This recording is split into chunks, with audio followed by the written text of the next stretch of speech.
Hey guys, this is Tyzar211. In today's episode of Blizzard Spotlight, we're going to be looking at Zagara. Now, I know last week we just did Heroes of the Storm episode, but I have a very good reason for that. It's mostly because in Hearthstone, this is normally a Hearthstone week. Uh, with the expansion coming out, I don't have a lot of the cards unlocked yet. You guys are going to have to give me some time on that. And I don't want to do a deck build episode uh, out of something that I just don't have the cards for, because any deck build I'm going to give you is going to be from the uh, last two sets, and it's just not going to be accurate. There's going to be some new cards that need to be added in, and it's just not going to work out. So I'm just going to bring you another episode of Heroes of the Storm and a Zagara build, and I don't think there's anything wrong with that. Zagara is a fucking beast. A lot of people take Zagara for granted. I don't understand why, but god damn, this motherfucker can fuck some shit up. I'm going to show you how right now. All right, and the first thing you need to do is go with the centrifugal hooks, because Jesus Christ, this will let you shoot your fucking banelings like forever away. Now, if you just even sit in a bush hidden, you can like start taking out towers and shit. And banelings are ridiculously good. This is what this build is all based around, are banelings. So you want to be able to shoot them motherfuckers as far as you can. So that is the only option for level one. Some of you are looking at demolitionist. Don't fucking do it. It's this guy right here. All right, and level four. Level 4, I always use Medusa Blades. Basic attacks hit 3 additional targets. How is that not fucking good for lane clearing? I mean, come on. You can just sit there and auto attack and fuck everything up. That's what you want to do. This is all about fucking shit up. This entire game. It's not a difficult concept to grasp, people. Medusa Blades, right there. Now, some of you might want to use Envenom Spines. That's all right too, but I like the spray damage. I like the Medusa Blades a little better. And for this one, I usually pick, or I have been picking, basic attacks decrease hero ability cooldowns. Or, excuse me, basic attacks decrease ability cooldowns. There you go. Apparently, I like adding words in there and shit. Now, Banelings actually, if you guys want to look, has kind of a long cooldown. It's got 10-second cooldown.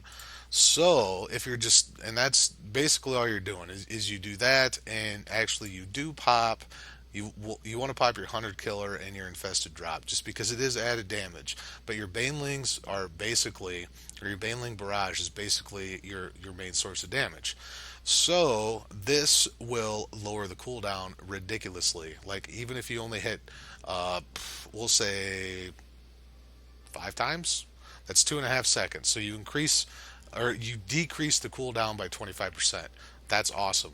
And it will allow you to plank heroes a lot better. And later on, that becomes very, very important because you get up to 8 banelings.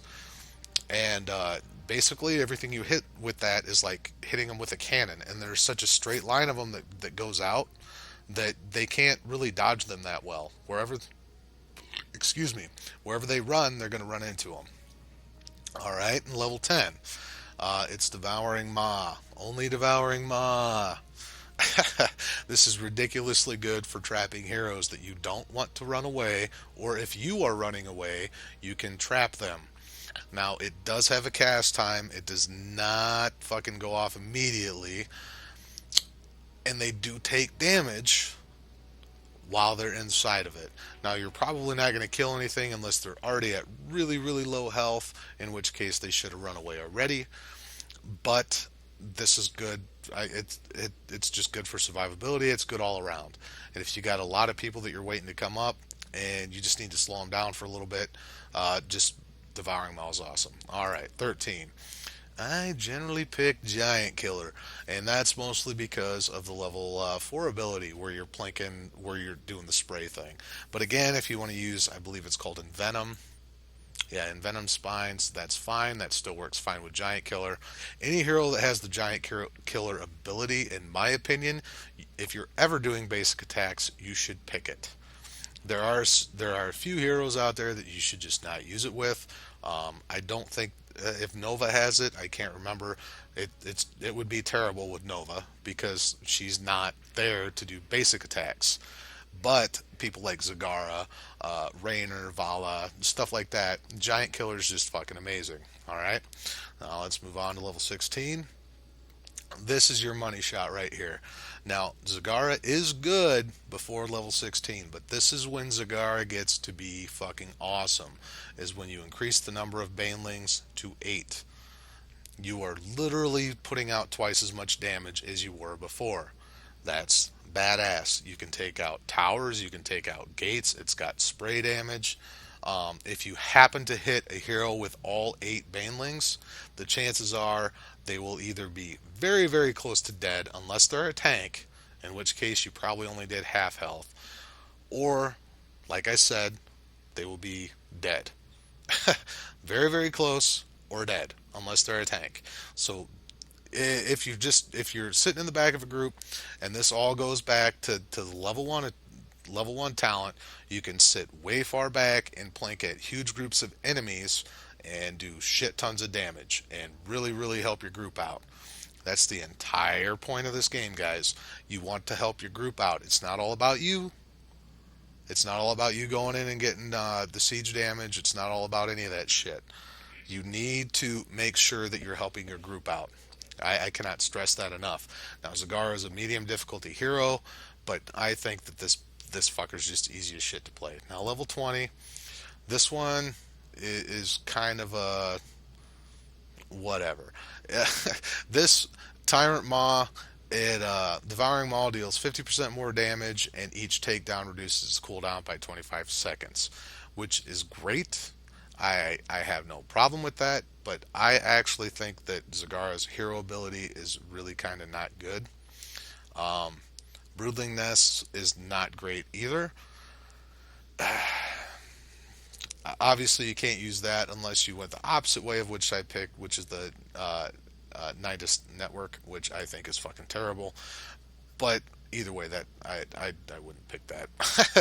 Fury of the Storm is what I always use. Basic attacks chained to enemy minions and mercenaries. Now, the reason I always pick that is because if you're doing 3 attacks, everything has a chance to chain, from what I understand. I could be wrong on that, but from what I've read, everything it hits has a chance to chain. And your next basic, I'm going to read it, every 5 seconds your next basic attack will deal an additional 20 damage to the target and 20 damage to all nearby minions and mercenaries. Basically, I've hit mercenaries and shit for over 600 damage with this ability. Now, like I said, it changed to everything. Now, I understand I went through this build kind of quick. I hope you guys really understood it. Zagara is a beast.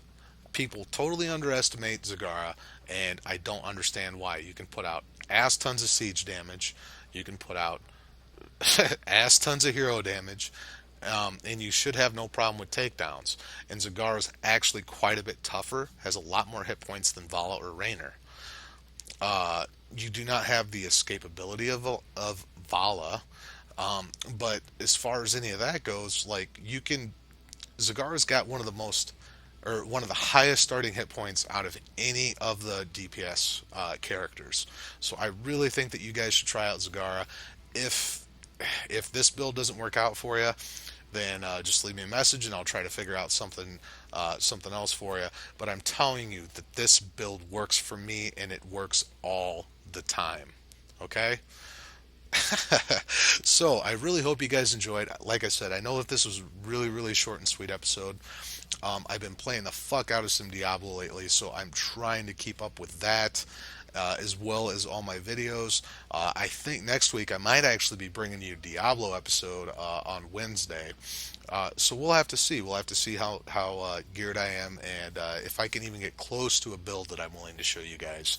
Because, yeah, I refuse to show you something where I'm wearing a bunch of rares and shit.